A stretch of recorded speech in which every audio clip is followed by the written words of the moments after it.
Sambaidi. Je m'appelle Kiansamon Woravong. Je suis d'origine laotienne. Je suis arrivé en France en 1981. Je vis actuellement en France et je suis de nationalité française depuis une vingtaine d'années.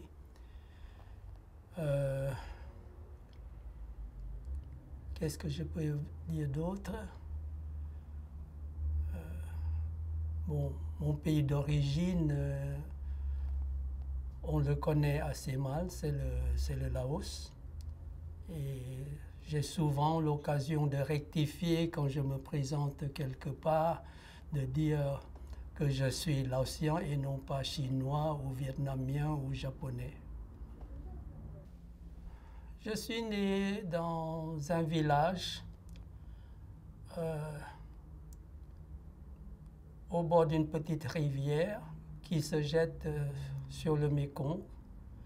Et j'ai vécu là avec des souvenirs, rien que du bonheur.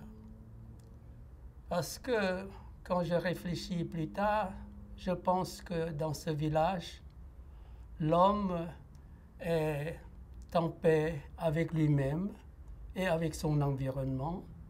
Et les gens se partageaient les espaces de vie, se partageaient les travaux.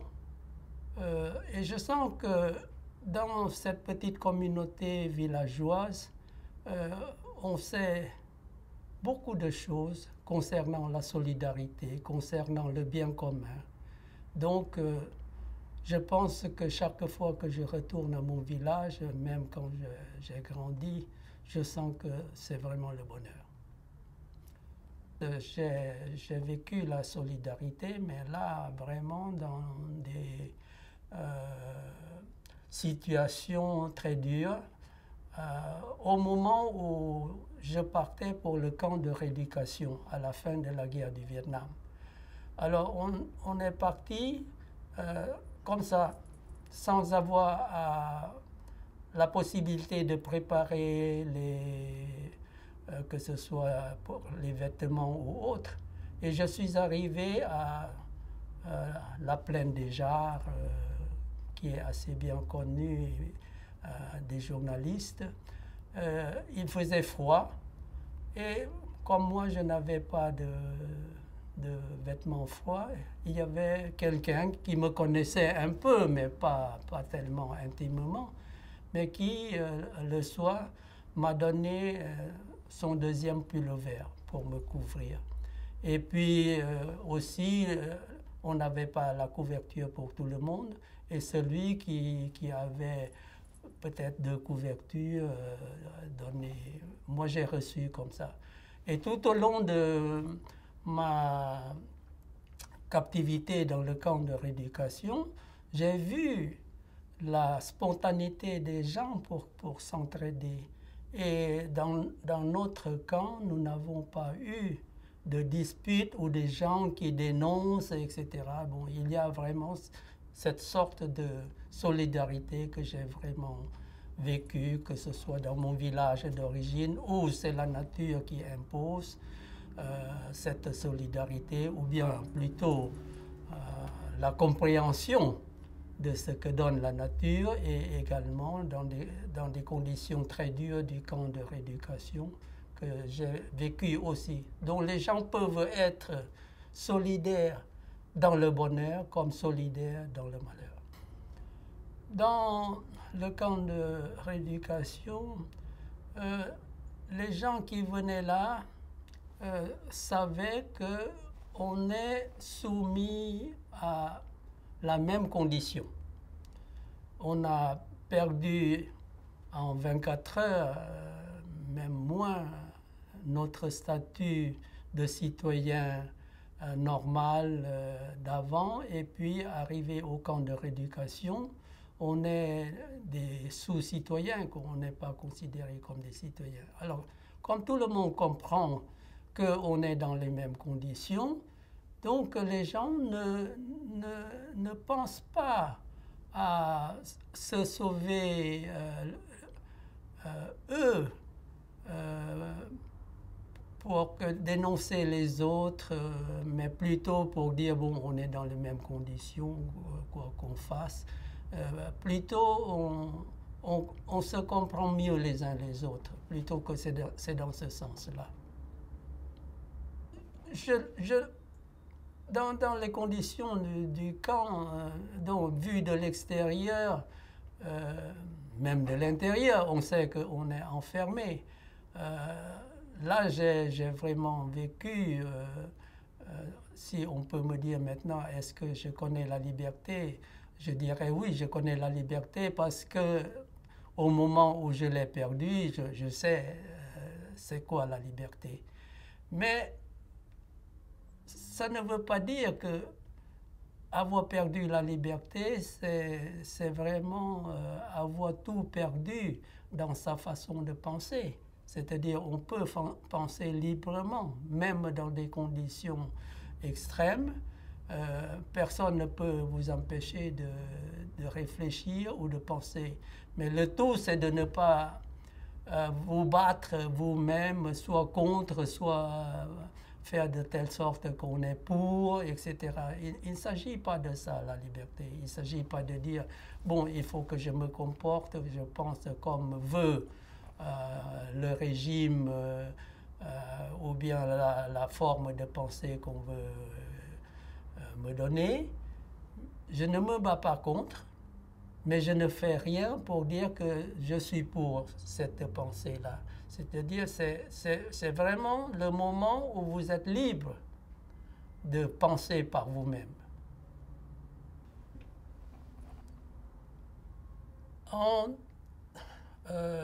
À la fin de la guerre du Vietnam, le Laos, le pays où je suis né, a pu former un gouvernement de coalition pour faire la paix entre les Laotiens. Et en 1975, j'ai été dans une salle de conférence pour être quelqu'un qui serait capable de travailler dans le nouveau contexte. Et dans la salle de conférence, tout d'un coup, on a dit que je dois partir en voyage d'études dans la zone libérée. La zone libérée, c'est-à-dire la zone occupée par les communistes laotiens pendant la guerre. Et je n'ai pas pu, même pas eu le temps de prévenir ma famille que je partais. Et une fois arrivé dans la zone libérée, on nous a mis dans le camp qu'on appelle camp de rééducation. Et le régime du camp est que pour la rééducation, vous ne connaissez pas le temps qu'il faut pour être éduqué, vous ne connaissez pas les critères sur lesquels vous serez jugé comme rééduqué ou pas, et puis vous êtes vraiment soumis à un régime militaire et pire que ça, parce que vous n'avez aucun droit, vous n'avez pas le droit de dépasser la limite du camp. Et le camp se trouve hors agglomération. Et dans ce camp, on peut dire que je n'ai pas la liberté. Et pourtant, dans mes rêves, parce que dans le camp, on manque de tout, bien entendu, mais ce n'est pas ça le plus insupportable. Le plus insupportable, c'est vraiment la séparation entre, avec la famille, les enfants, etc., et qu'on n'a aucun contact avec la famille. Mais le fait de manquer de nourriture, de tout ça, fait beaucoup moins souffrir et on s'adapte même. Oui, il faudrait peut-être que j'explique pourquoi je voulais venir en France, parce que le jour où je quittais la ville pour aller dans le camp de rééducation, ma femme et mes enfants étaient dans la ville.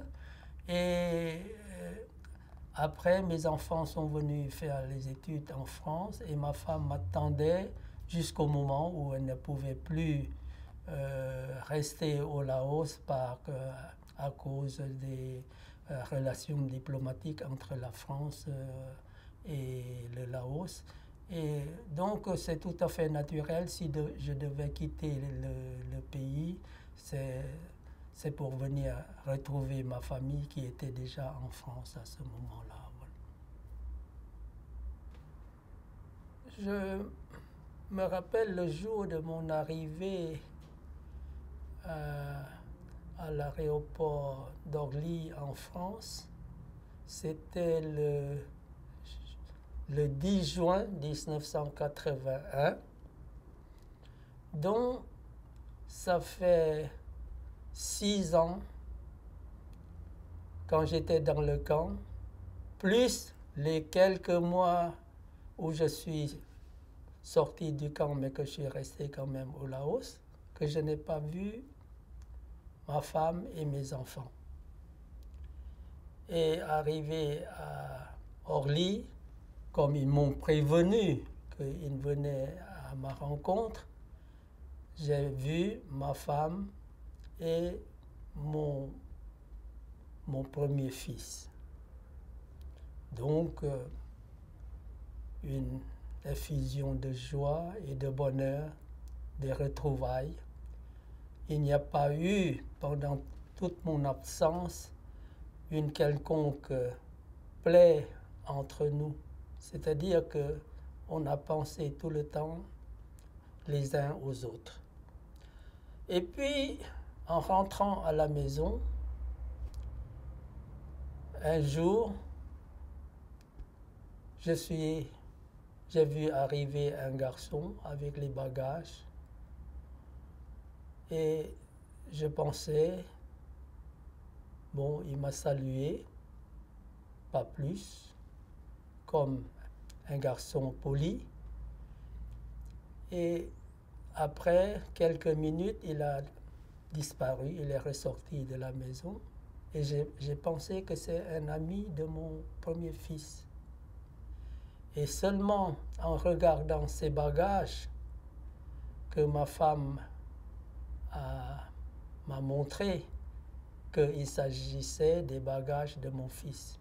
Et quand il est revenu 1 heure après, on s'est pris l'un l'autre dans les bras.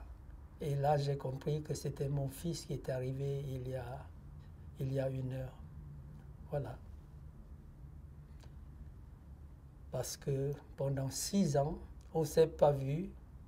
Et à cette époque-là, il n'y a pas eu de téléphone. Hein. Impossible de s'entendre par la voix. Et la lettre de ma femme venait de temps en temps quand c'est possible. Il n'y a pas un courrier régulier. Donc voilà comment ça s'est arrivé, mon arrivée en France et mes retrouvailles avec ma famille. Pour le geste d'amour, moi je pense surtout quand j'étais dans le camp.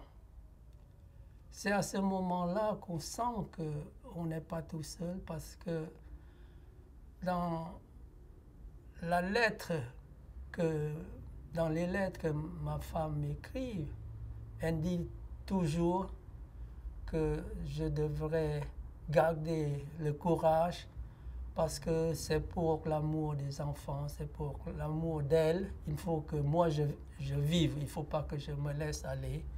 Donc vraiment, elle dit que elle a besoin que je vive. Les enfants aussi. Donc ça, c'est une preuve. Je me sens libre dans le sens où je peux penser librement et je peux m'exprimer librement. Dans le camp, on peut penser librement tout seul, mais on ne peut pas l'exprimer librement. Parce qu'il faut que ce soit conforme à quelque chose et que si vous dites le contraire, ça peut être très dangereux. Donc en ce sens-là, oui, ici je me sens libre de ce point de vue de la pensée, de la parole, et que je peux faire le choix sur ce que je veux lire ou je ne veux pas lire. C'est-à-dire même que quand les gens pensent que ce n'est pas une chose à lire, si moi j'ai envie, je peux le faire. La grande peur, c'est la perte de la liberté. Je vais... parce que quand j'ai vécu dans le camp de rééducation, là j'ai compris ce qu'est la liberté et ce qu'est la vie sans liberté. Alors, au moment où je devais quitter le pays, le Laos, en 1981, la question de sécurité est encore très importante. On est très surveillé et ceux qui veulent quitter le pays ne le peuvent pas, ou bien ils se font tuer, ou bien ils se font rattraper.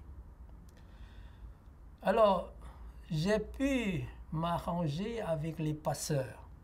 Le Laos se trouve séparé de la Thaïlande par juste la largeur du Mékong. Et j'ai eu rendez-vous avec le passeur pour passer de l'autre côté du Mékong, c'est-à-dire pour passer en Thaïlande. Et ce soir-là,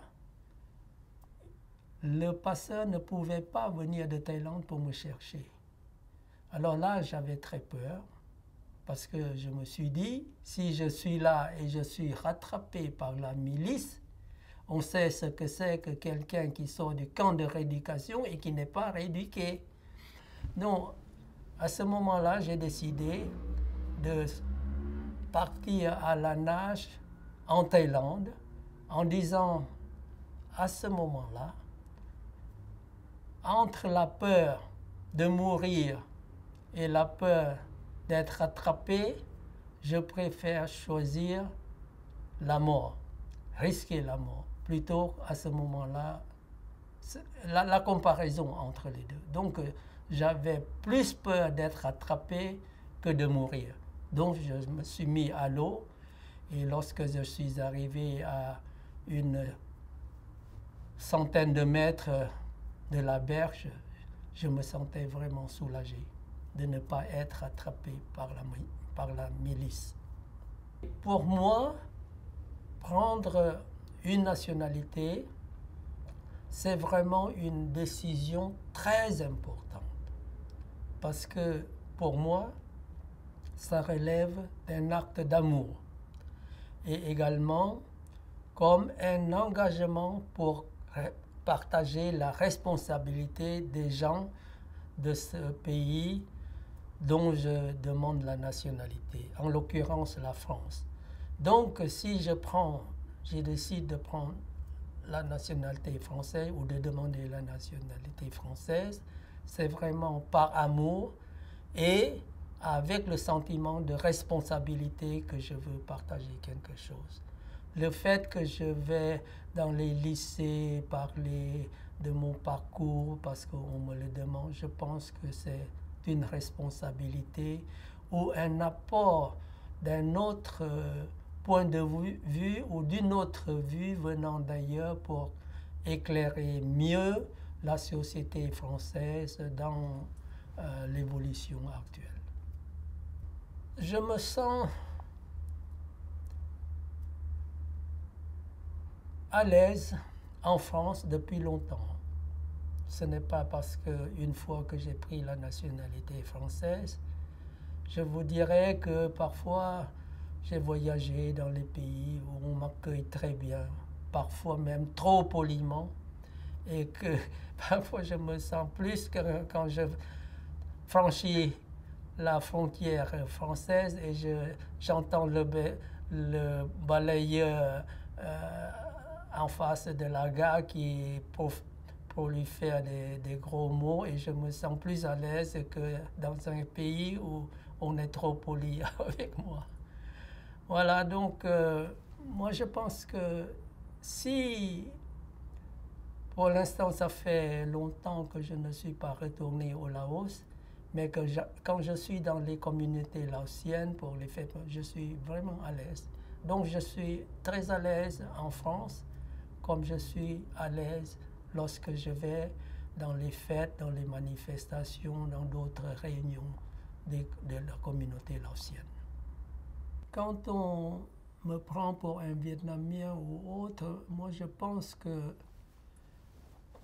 je vois dans ma vie vécue dans différentes conditions que ce n'est pas pour rectifier par rapport à moi personnellement, mais plutôt pour dire que dans le monde, il y a plus de variété de gens que ça et que les autres sont un peu ignorants que le monde est plus riche que ça. C'est dans ce sens-là que je rectifie pour dire que bon, dans l'histoire, on sait que les Laotiens sont peu connus, le Laos est peu connu, mais en même temps, quand on a à parler à quelqu'un maintenant, c'est pour dire vous êtes en train de ne pas voir que le monde est plus riche de gens que vous n'imaginez. Donc, quand je dis je suis Laotien, vous voyez, je ne suis pas vietnamien. Parce que les gens disent oui, mais c'est pareil, tu es chinois, quoi. Je dis non, justement. Bon, tiré du bouddhisme, de la sagesse bouddhiste, on dit que chaque vérité est toujours provisoire. Donc, on ne peut pas dire avec la leçon du passé, je vais faire comme ça. Oui, ça sert toujours à la leçon du passé, mais on ne peut pas se baser sur ça pour dire je vais faire différemment. Même si on fait différemment, ça ne veut pas dire que ce serait mieux. Vis-à-vis des proches ou de ceux qu'on aime, c'est parfois, moi je pense que j'ai ce défaut-là, c'est de ne pas le dire, de faire comprendre que je les aime. Et parfois, cette sorte de timidité ou de discrétion fait que parfois on peut mal me comprendre en disant que bon, je suis peut-être, je me soucie pas assez ou bien je n'aime pas assez. Mais de là, il m'est toujours difficile de dire à quelqu'un je vous aime beaucoup. C'est toujours difficile parce que c'est une sorte de discrétion, si vous voulez. Et puis dans mon village d'origine, dans notre culture d'origine, on ne déclare pas l'amour. C'est-à-dire qu'on pense que c'est indécent, ça doit être senti et non pas déclaré. Dans le camp,